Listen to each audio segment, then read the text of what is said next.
Hermanos, buenos días. Como lo sabemos bien, todos nosotros los católicos cristianos en este mes estamos celebrando el mes de la Biblia, el mes de las Sagradas Escrituras.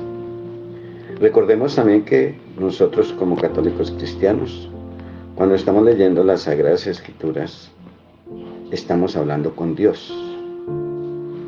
Es un diálogo personal con Dios. Cuando la leemos es hablar con el Padre. Y eso únicamente sucede cuando nosotros tenemos verdaderamente fe. Por eso lo importante es tener fe en que estamos dialogando con el Padre, con el Creador, con el que nos dio la vida. Por eso para leer la Biblia es importante que la entendamos. La Biblia es un libro solamente para rezar o para instrucción nuestra. La Biblia es palabra de Dios para comunicarnos la vida. La Biblia no ha caído del cielo.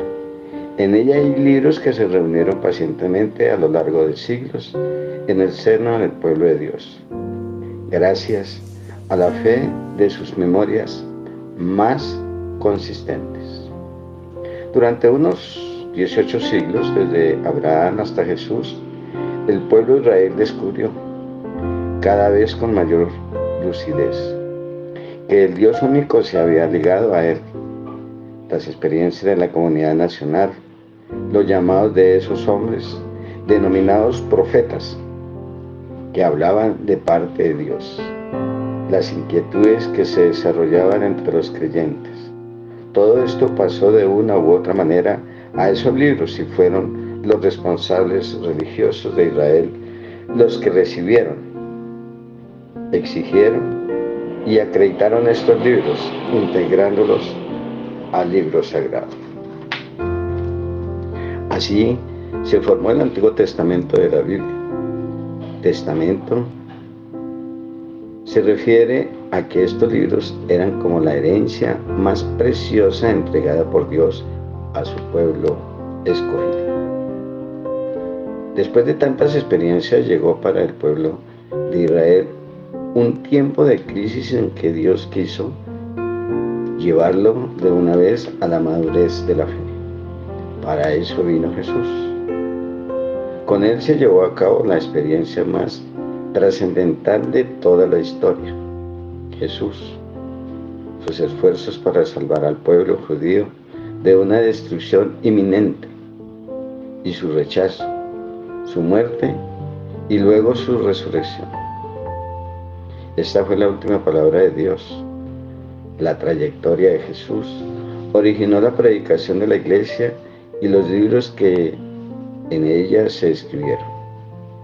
Aquellos libros que fueron aprobados por los responsables de la Iglesia pasaron a ingresar al Nuevo Testamento. Así la Biblia es el libro válido para todos los hombres y mujeres, de todos los tiempos y de todos los espacios. Vamos a ver algo sobre la tradición en la Biblia. Los libros de la Biblia no entregan su mensaje sino al que viene a compartir la experiencia de la comunidad en que se originaron estos libros.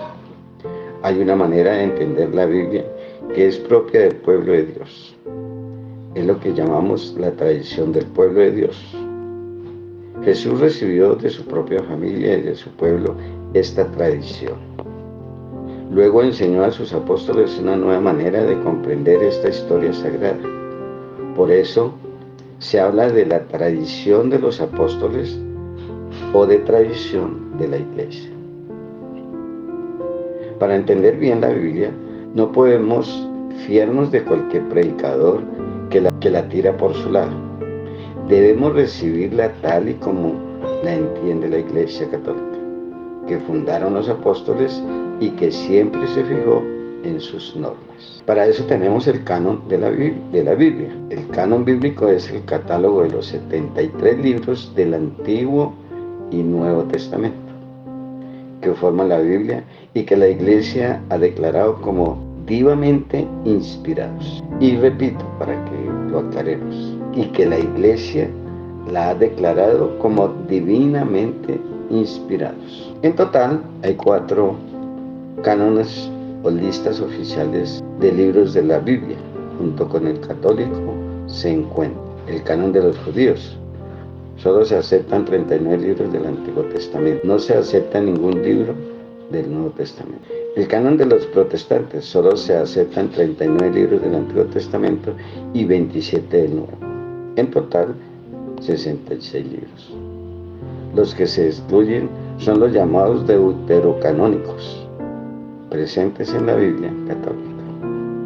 El canon de los ortodoxos, los cristianos del Oriente Medio, aceptan como los católicos todos los 73 libros de la Biblia, y algunas versiones pueden incluir 77 o 78.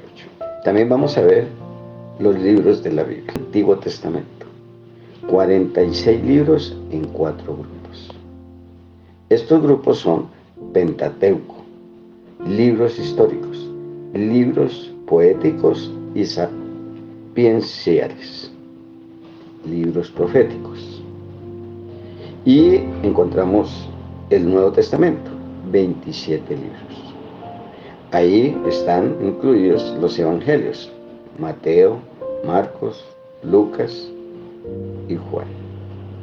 Y encontramos los Hechos de los Apóstoles, finalizando con el Apocalipsis. No olvidemos que debemos de tener como primera medida fe, que cuando estoy leyendo las Sagradas Escrituras es un diálogo personal con Cristo Jesús, con el Dios mismo, con el Hijo del Padre, y que esa palabra debe llegar al corazón de todos nosotros para poderla interpretar, para poderla entender.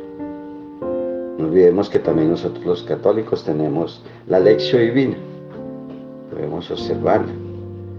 3 puntos iniciales: leerla, leerla y leerla. Los versículos que usted pueda y tenga la capacidad de memorizar, entrarse en ella. Por eso es importante que nos adentremos en la palabra, como si estuviéramos viviendo ese momento maravilloso, con quienes nos vamos a encontrar, con los personajes, el sitio, con Jesús mismo. Después de que la entendamos, pues pasamos a esas 2 maravillosas preguntas. ¿Qué me dice la palabra? A mí. Y después de que yo entienda qué me dice la palabra a mí, preguntarme a qué me comprometo. Con el Señor, con Dios, con mi hermano, con el que está a mi lado. ¿Cómo voy a entender que en mi vida tiene que haber una conversión diaria, en todo momento? Que el Señor y la Virgen Santísima los bendiga y los ayude, les dé la luz para interpretar, para entender ese camino maravilloso al que nos lleva las Sagradas Escrituras, el diálogo con el Dios Padre. Gloria al Padre, y al Hijo, y al Espíritu Santo, como era en el principio, ahora y siempre, por los siglos de los siglos. Amén. Bendiciones.